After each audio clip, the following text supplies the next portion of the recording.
другая кніга цароў, раздзел 16. І калі Давід сышоў крыху з вяршыні гары, пераняў яго Сіба, паслугач Мерыбаала, з наладаванымі 2 асламі, на якіх нагрузілі 200 хлябоў і 100 звязак разынак, і 100 пучкоў летніх пладоў і бурдзюк віна. І спытаўся цар у Сібы, што яны жадаюць сабе за гэта. І Сіба адказаў: гэтыя аслы для дома цара, і хлябы і плады летнія на ежу паслугачам тваім, а віно, каб піў той, хто зняможацца ў пустыні. І пытаўся цар: дзе сын гаспадара твайго? І Сіба адказаў цару: ён застаўся ў Іерусаліме, кажучы: сёння верне мне дом Ізраіля, царства бацькі майго.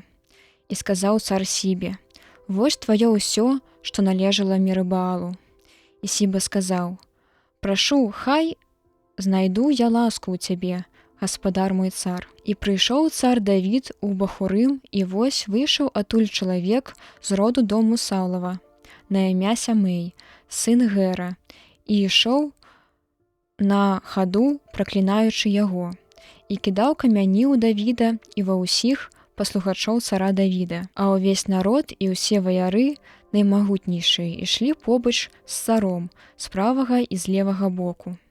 А Сямэй, калі праклінаў цара, гаварыў так: ідзі, ідзі прэч, крывавы чалавек і чалавек Беліяла, а даў табе Господ усю кроў дому Саўла, бо забраў ты царства ў яго.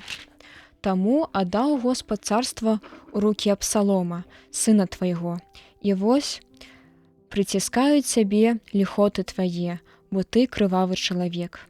І сказаў Абісай, сын Саруі цару: чаму праклінае гэты здохлы сабака гаспадара майго цара? Пайду і адсяку яму галаву. І цар сказаў: што мне і вам, сыны Саруі, калі ён праклінае і калі яму Господ загадаў, каб праклінаў Давіда? Хто асмеліцца сказаць: чаму ты так зрабіў? І сказаў цар Абісаю і ўсім сваім паслухачам: вось сын мой, які выйшаў знутра майго, цікуе на жыццё маё. Тым больш зараз гэты сын Беньяміна. Не перашкаджайце яму праклінаць па загадзе Господавым.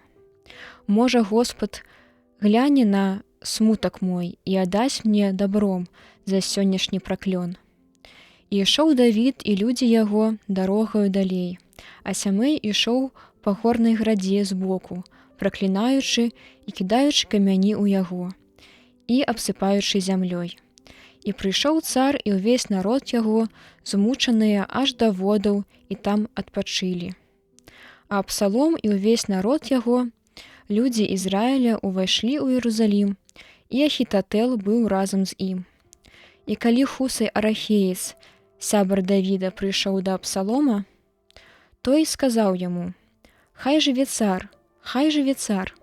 Сказаў яму Абсалом: ці такая твая ласка да сябра твайго? Чаму ты не пайшоў з сябрам тваім? Адказаў Хусай Абсалому: ніякім чынам, бо каго выбраў Господ, і гэты народ, і ўвесь Ізраіль, таму чалавеку я і належу, і з тым я застануся. А да таго ж, каму я маю служыць? Ці ж не сыну царскаму? Як служыў я бацьку твайму, так і буду паслухмяны і табе. І сказаў Абсалом Ахітатэлу: дайце параду, што маем рабіць? І сказаў Ахітатэл Абсалому: увайдзі да наложніц бацькі твайго, якіх ён пакінуў пільнаваць дом, каб калі пачуе ўвесь Ізраіль, што ты абняславіў бацьку свайго, умацаваліся рукі ўсіх прыхільнікаў тваіх. І паставілі палатку Абсалому на даху, і ён на вачах усяго Ізраіля увайшоў да наложніц бацькі свайго. А парада Ахітатэла, якую ён даваў у гэты час, была быццам слова Бога. Такая была усякая парада Ахітатэла, а калі быў ён з Давідам, так і калі быў з Абсаломам.